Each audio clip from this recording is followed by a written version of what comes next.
Zinnias are some of the easiest flowers to grow, but did you know there's a whole world beyond the basic grocery store mix? I've collected some truly unique varieties, and today I'm sharing a beginner-friendly guide to growing them all. Hey everyone, thanks for stopping by. If you're new here, my name is Tanya. I garden in Zone 5B/6 here in Northeastern Illinois. Whether you're just getting started with zinnias or you're looking to branch out from the usual varieties, this video is for you. I'm walking you through the different types of zinnias I've collected, including some rare and unusual ones, and sharing tips on how to grow them successfully in your garden. To keep things simple, I've organized my zinnia varieties by height because trust me, that can make a big difference when you're planning your garden layout. So let's start with the tall guys. These zinnias are the showstoppers. Most of them grow over 3 feet tall and make them incredible cut flowers. They're perfect for the back of a border or anywhere that you want bold cottage feel. This one is exquisite. This variety really lives up to its name. Exquisite zinnias have full double blooms with elegant layered petals that look almost like a dahlia. The colors tend to be softer, think rose, peach, and coral tones, and the plants grow tall and upright, usually around 3 to 4 feet, although in my zone they have grown well over 6 feet. They are a beautiful romantic choice for cut flowers or the back of a garden bed. Next up are the Queen Lime series. These are so unique. They've got that soft vintage look with muted tones and a lime green base that blends into colors like red, blush, or orange. I've collected Queen Lime Red and Queen Lime Orange here, and they're definitely a conversation starter. About 3 feet tall with great stems for arrangement. This one here is from Botanical Interest. Full disclosure, I am a brand ambassador for them. I will link my discount code below if you want to grab this one. This one is Queen Limey Red. I have not grown this one yet, and I'm really excited to try this one. The third tall variety I'm working with are the cactus flowered zinnias. These have an untamed, whimsical vibe. The petals are rolled and twisted, giving them that really fun, spiky look.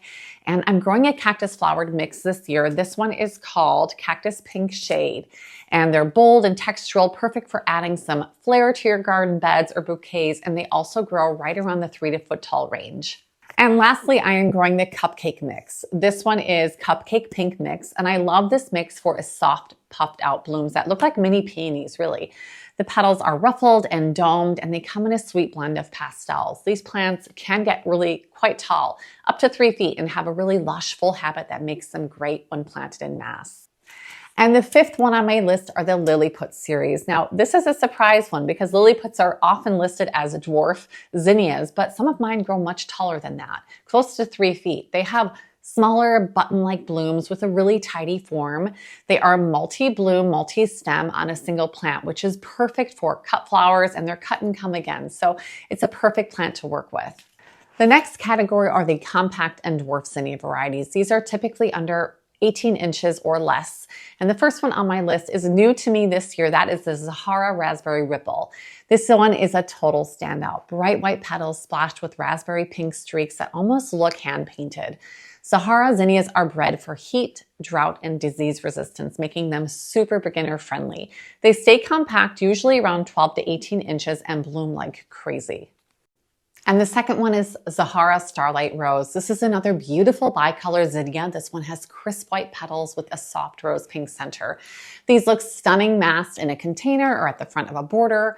Like the rest of the Zahara series, it's tough, low maintenance, and great for continuous color. Next up, we have Pumila White, aka Pumila Dwarf White or Lilliput White. These are petite button-style blooms and add a sweet classic touch to the garden. While they're compact in size, usually right around 12 to 18 inches tall, they hold their own with prolific blooming. I love how tidy and uniform they are, especially in edging or mixed plantings. And the fourth one is Dreamland Pink Hybrid. The Dreamland series is known for producing large blooms on short plants, kind of the best of both worlds, really. Dreamland Pink has a big, fully double flowers in a soft bubblegum pink and stays nice and compact, usually around 10 to 12 inches tall. It's perfect for containers or anywhere you want a pop of color without any height. Along those same lines, I have a bonus round of container-friendly zinnias. These are usually around 12 inches and under. So the Dreamland Pink Hybrid is perfect for that, but I've also got a few others that I think would be great for containers, and it says it right on the packet. These zinnias stay super compact, about 12 inches tall, but don't let their size fool you. They are powerhouse bloomers and absolutely perfect for pots, window boxes, or tucking into tight spaces. So first up, we have Zahara Mixed. This is a great way to get a full spectrum of vibrant colors in the packet: reds, oranges, yellows, pinks, and whites. Like the rest of the Zahara series, they're super low maintenance, disease resistant, and keep blooming all season long. In a container, they will fill out beautifully and be full of color. And next up, we have Zahara Pinwheel. This is similar but slightly different. So this is one of the most fun zinnias I've grown. These blooms have a cheerful candy stripe look with red and white or pink and white swirls. The plants stay really neat and compact, usually around 12 inches, and they look amazing spilling over the edge of a planter or grouped with herbs and other low growers. Now that we've covered the wonderful variety of zinnias you can grow, let's talk about how to keep them looking their best. So while zinnias are generally pretty hardy, there are a few common problems you might encounter along the way.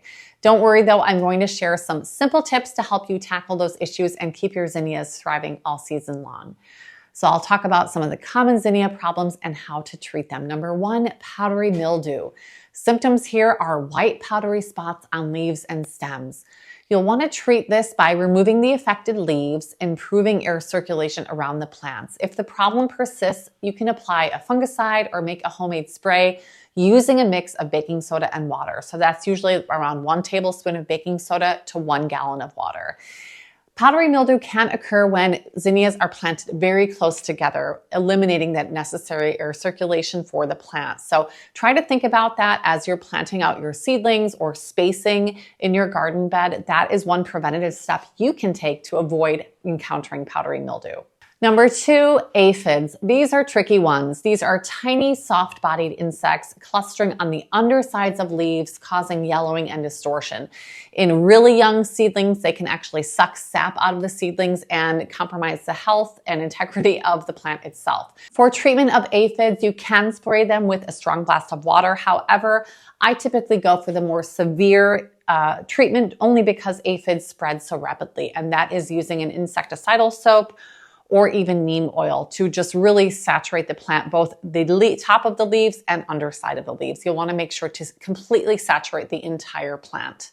Number three, leaf spot. So the symptoms of this are brown or black spots with yellow halos on the leaves. The treatment for this is to remove the affected leaves immediately to prevent that spread, and then use a copper fungicide or even an organic fungicide to manage that disease. Number four, root rot. So the symptoms here are yellowing leaves, wilting, stunted growth due to overwatering. We kill them with all of our love. So the treatment here is to ensure well-draining soil and avoid overhead watering. If plants are potted, check the drainage hole to make sure it's not blocked.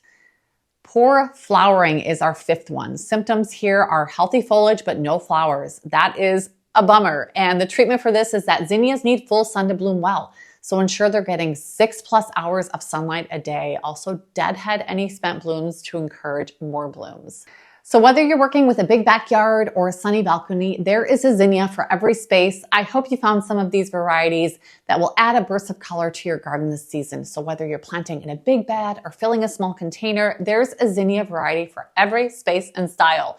Let me know in the comments which one you're most excited to grow, or if you've tried any of these before. I would love to hear your thoughts and experiences. If you found this video helpful, don't forget to like, subscribe, and hit that notification bell so you won't miss any more gardening tips and tutorials. Thanks so much for watching, and remember, get out there and start planting. See you next time. Bye.